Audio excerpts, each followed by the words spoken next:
En este momento conocerás la quinta y última fase del Design Thinking, probar.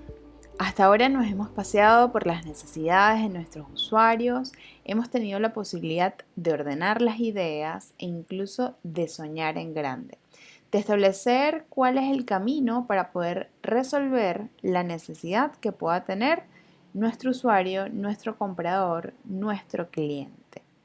E incluso vimos de qué forma o la teoría necesaria para saber que existe una vía o un mecanismo para aterrizar esas ideas y llevarlo a un punto donde podamos mostrarle al usuario y validar que el camino que elegimos para resolver su problema realmente tiene sentido.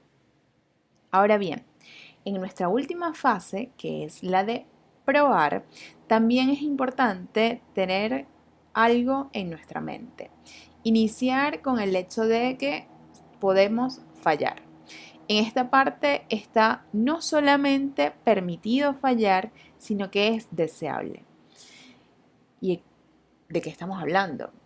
La idea de poder tener un producto que pueda salir a ser validado por usuarios de forma controlada, nos va a poder permitir medir.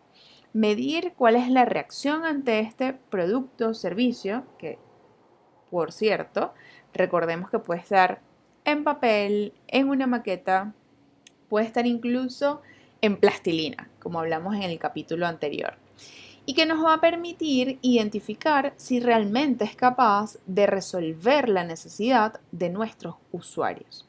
Ahora bien, si lo podemos medir, lo vamos a poder mejorar.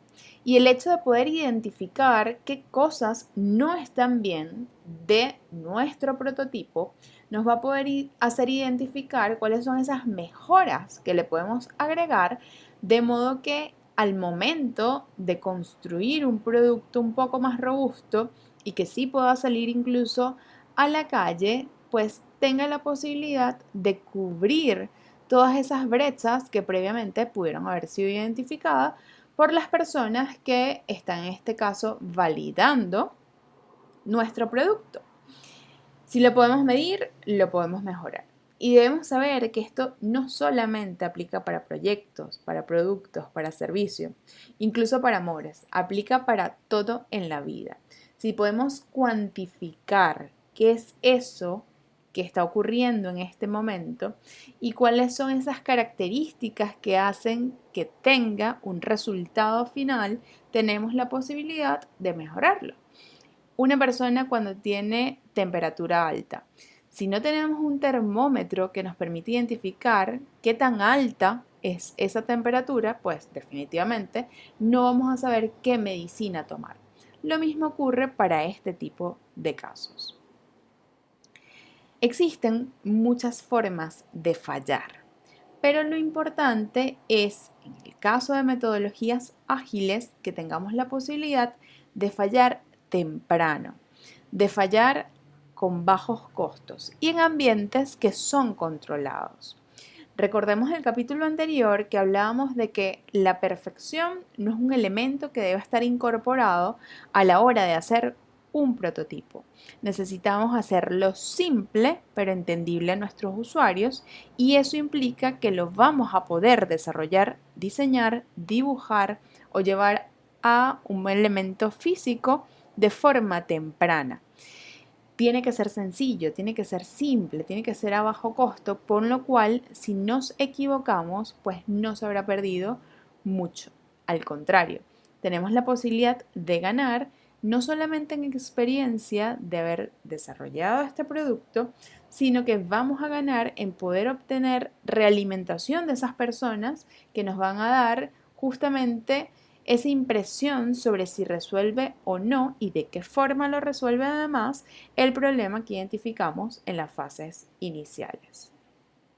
Importante en este punto es identificar quiénes son los actores claves, las personas que deben probar nuestro producto, puesto que la selección de la misma puede que haga un cambio total en el rumbo de nuestro producto. Importante, al inicio identificamos quién era esa persona y cuáles son las características, los dolores de la persona a la cual estamos desarrollando una solución. Por tanto, el perfil de quien pruebe nuestra solución debe estar muy conectado con ese levantamiento que hicimos al inicio, porque a esa persona o ese tipo de persona es a quien le estamos resolviendo un problema. Si buscamos el antónimo, una persona completamente distinta, con necesidades completamente distintas a las que pudimos haber identificado, pues el feedback que nos va a dar no va a estar relacionado con la necesidad que en efecto identificamos al inicio. Por tanto, las características que nos digan, el feedback que nos digan, puede hacer que incluso nos separemos de poder resolverle esa necesidad a ese cliente que pudimos identificar al inicio.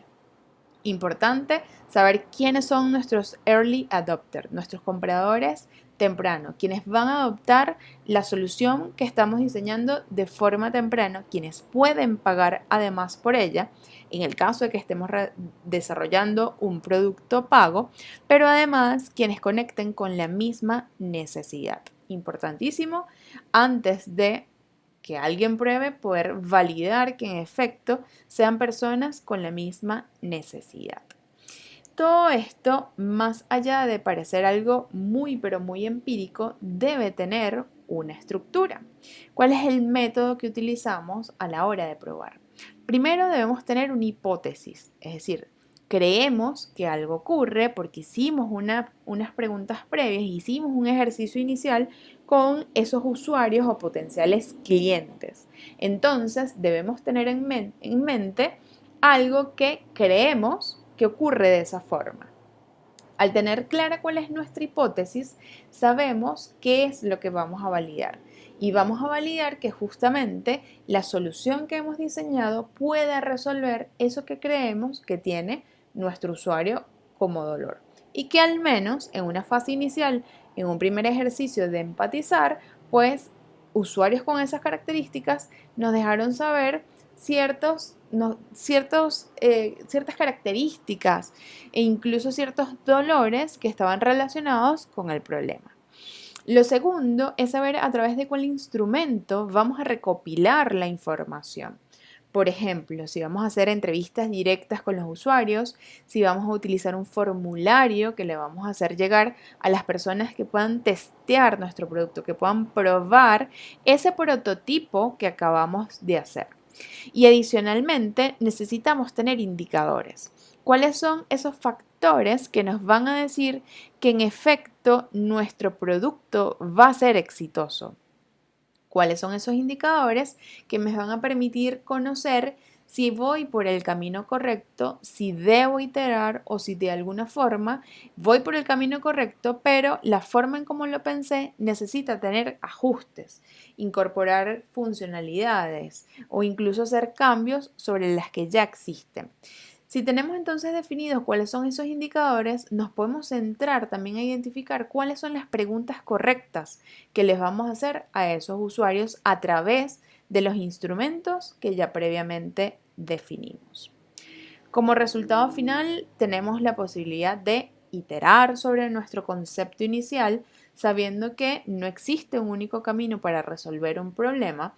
Nos puede dar la validación que nos va a permitir implementar entonces una solución un poco más robusta de lo que era nuestro prototipo, o inclusive nos va a dar la posibilidad de incrementar el producto tal cual como lo vimos para poder tener una solución que puede ser mucho más amplia en funcionalidades o inclusive en alcance.